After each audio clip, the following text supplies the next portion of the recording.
ഈശോ മിശിഹായ്ക്ക് സ്തുതിയായിരിക്കട്ടെ. പീഡാനുഭവ ധ്യാനത്തിൻ്റെ പ്രത്യേകത ധ്യാനിക്കുന്നവരെ വല്ലാതെ അത് വളർത്തുകയും ധ്യാനം കൂടുതൽ ആഴമുള്ളതാക്കുകയും ചെയ്യും.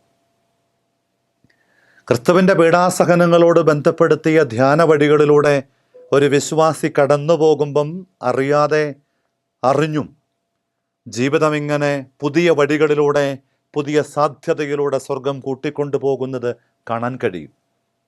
വിശുദ്ധ തോമസ് അക്വീനാസും വിശുദ്ധ ബനവഞ്ചറും രണ്ടുപേരും ഒരുമിച്ചായിരുന്ന കാലഘട്ടത്തിൽ വിശേഷങ്ങൾ പറയുകയും ആത്മീയ വിഷയങ്ങൾ സംസാരിക്കുകയും ഒക്കെ ചെയ്യുമ്പം ഒരിക്കൽ തോമസ് അക്വീനാസ് പുണ്യവാൻ ബനവഞ്ചറിനോട് ചോദിച്ചു, ഇത്രയും ആഴമുള്ള ആത്മീയതയുടെ അനുഭവങ്ങളിലൂടെ കടന്നു പോകാനായിട്ട് അങ്ങേക്ക് സഹായകമാകുന്ന കാര്യവും സാധ്യതയും വഴിയുമെന്ത് എന്നൊന്ന് പറയാമോ? മുറിയിലേക്ക് കൂട്ടിക്കൊണ്ടുപോയിട്ട് തൻ്റെ മേശപ്പുറത്തിരിക്കുന്ന ആ ക്രൂശിത രൂപം കാട്ടിക്കൊടുത്തിട്ട് പറഞ്ഞു, ബനവഞ്ചർ പുണ്യവൻ പറഞ്ഞു, ഈ ക്രൂശിതനാണ് എന്നെ ഈ വഴികളിലൂടെയൊക്കെ കൊണ്ടു നടക്കുന്നത്. അതുല്യ പ്രതിഭകൾ എന്ന് വിളിക്കാവുന്ന വിശുദ്ധ ഗണത്തിലെ ഏറ്റവും ഔന്നത്യമുള്ള രണ്ടു ജീവിതങ്ങൾ കണ്ടുമുട്ടുമ്പം പങ്കുവെക്കുന്ന വിചാരം അത് കുരിശിൻ്റെ വിചാരമാണ്, പീഡാസഹനത്തിൻ്റെ വിചാരങ്ങളാണ്.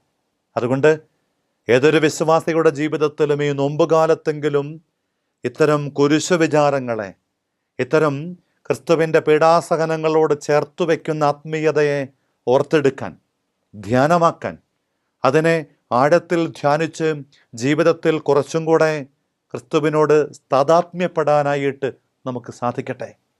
നാളേറെ അവിടുത്തെ ഒപ്പം നടന്നിട്ടും അവിടത്തോട് കൂടെയായിരുന്നിട്ടും ക്രിസ്തുവിൻ്റെ സമാനതകളെ എന്തേ നമ്മൾ ആർജിക്കാത്തത് എന്ന് ചുറ്റുപാടുമുള്ള ആളുകളൊക്കെ ചോദിക്കുന്നുണ്ട്.